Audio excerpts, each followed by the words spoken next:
अब तुम सब मारे जाओगे, नाश होगा सबका नाश, और मैं अमर रहूंगी। एक रामगढ़ नाम का गांव बहुत सुंदर था।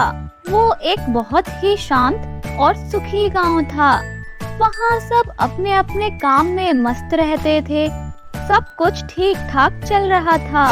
एक दिन की बात है, शाम का समय था और मोहन नाम का एक किसान अपने खेत में काम कर रहा था।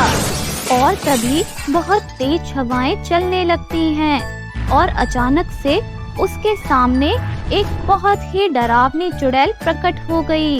जैसे ही मोहन ने उसको देखा, वो उसी वक्त बेहोश हो गया और अगले ही दिन उसने चुड़ैल के बारे में पूरे गांव में बात फैला दी।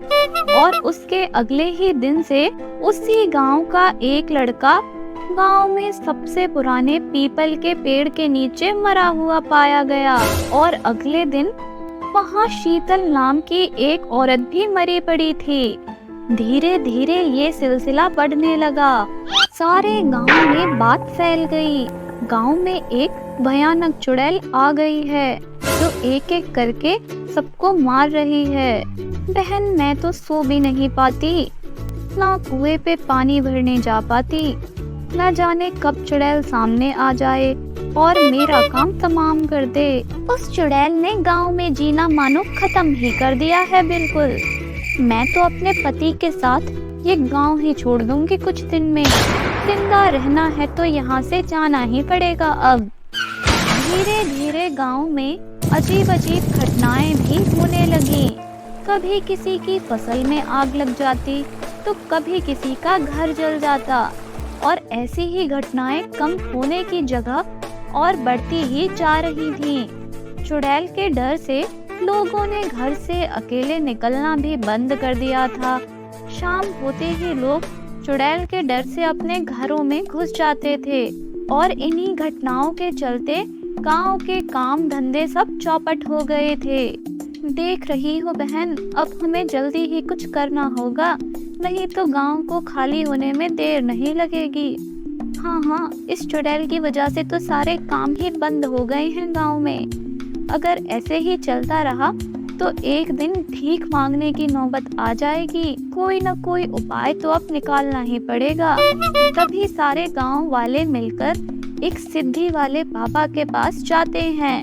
बाबा ने उनकी सारी समस्याएं सुनी और उनकी मदद करने का निश्चय किया। गांव वालों, मैं तुम्हारी मदद जरूर करूंगा।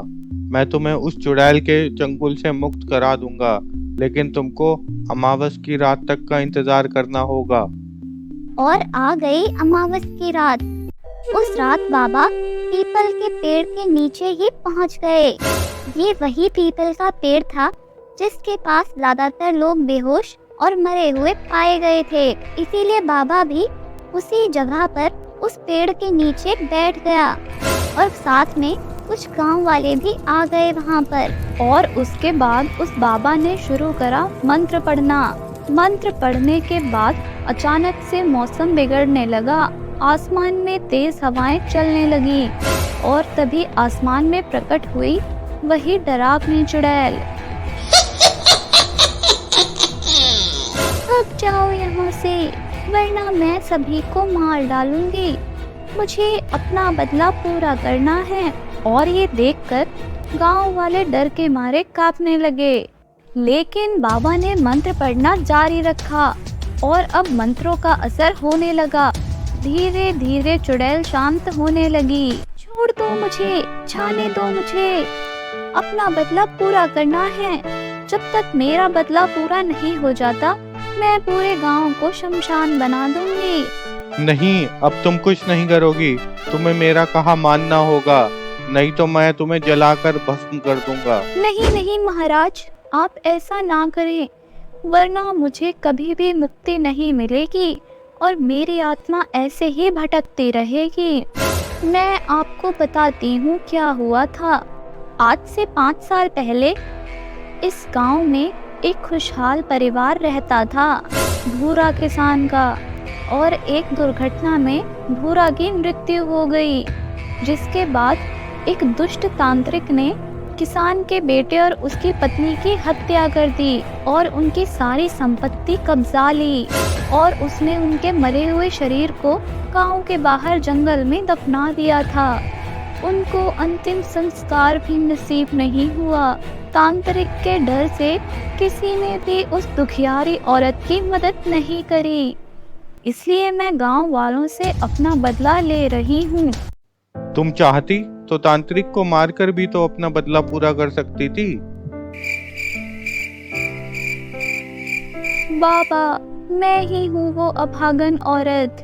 उस तांत्रिक की शक्तियों के आगे मैं बहुत कमजोर हूँ, इसलिए वो अब तक जीवित है।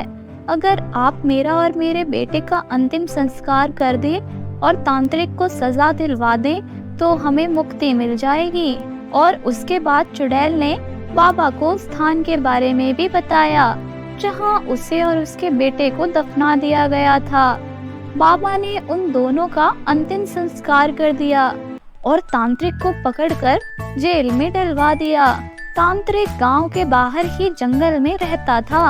उसने बचने की बहुत कोशिश की, लेकिन बाबा की शक्तियों के आगे उसकी एक न चली और उसको अंत में अपने किए की सजा मिल गई। और ये सब होने के बाद उस गांव में चुड़ैल कभी भी नहीं दिखी और फिर से सब खुशी खुशी जीवन जीने लगे। तो दोस्तों, ऐसी ही कहानियाँ देखने के लिए जल्दी से इस वीडियो को लाइक करो और हमारे चैनल को सब्सक्राइब करो।